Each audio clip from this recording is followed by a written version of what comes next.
আপনি কি জানেন একটা বাজারের নামের মধ্যেই লুকিয়ে আছে কয়েক শতকের আড্ডা, গল্প আর বাণিজ্যের ইতিহাস?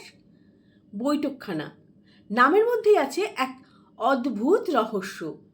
1784 সালের এক মানচিত্রে দেখায় লালবাজার মোড় থেকে শিয়ালদহের যে রাস্তাটা, সেটাই ছিল বৈঠকখানা রোড। কিন্তু নামটা এলো কোথা থেকে? তার উত্তর লুকিয়ে আছে আরও পুরনো সময়ে। নমস্কার, আমি কাকলি। আমি আজও আপনাদের একটা গল্প নিয়ে এসেছি। কি করে বৈঠকখানা বাজারের নাম বৈঠকখানা বাজার হলো? 1690 হুগলির ধারে ঘন জঙ্গলের মধ্যে চার্নক জাহাজ এসে থামালো।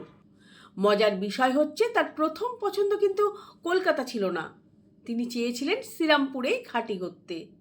কিন্তু ইউরোপীয় বণিক আর মুঘল সুবেদারদের কারণে সে পরিকল্পনা ভেস্তে যায়।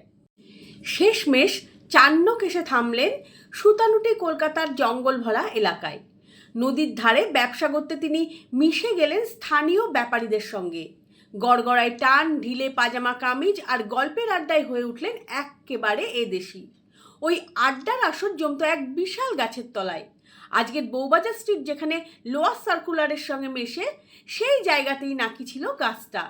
সারাদিন ভিড় জমতো, ব্যবসা, গল্প আর নতুন খবরের দৌরাত্ম্য। এই বসে আড্ডা দেওয়া, বৈঠক করার অভ্যাস থেকেই জায়গাটার নাম পরিচিত হলো বৈঠকখানা। আর তার পাশেই হাট হয়ে উঠল বৈঠকখানা বাজার। চার্নকের ব্যবসায়িক সাফল্যের পেছনে নাকি এই গাছেরই আশীর্বাদ, এমন বিশ্বাসও ছড়িয়ে পড়ে। চার্নক যখন সুতানুটি, গোবিন্দপুর আর কলকাতার অভিভাবকের জায়গায় উঠে এলেন, তখন বিচার সভাও বসত সেই গাছের নিচেই। 1799 সালে বউবাজার স্ট্রিট তৈরি করতে লর্ড ওয়েলেসলির নির্দেশে গাছটি নাকি কেটে দেওয়া হয় এবং তখন প্রচণ্ড বিতর্ক হয়েছিল। কেউ বলেন দেশীয় আবেগে আঘাত করা হয়েছে, আবার অন্য সূত্র দাবি করে গাছটি নাকি পরবর্তীতে লর্ড হেস্টিংসের আমলে কাটা হয়েছিল। তবে গাছটা কি গাছ ছিল, বট ছিল নাকি নিম ছিল, সেটা কিন্তু কেউ বলতে পারে না। অনেকে বলে নিম গাছ। অবস্থানও নাকি আজকের বউবাজার নয়, গঙ্গার ধারে নিমতলায়। সেই নিম গাছের ছায়ায় জমতো আসর, আর সেখান থেকেই নাকি আসল বৈঠকখানা নামের জন্ম। 1779 সালে আগুনে গাছটি পুড়ে যায়।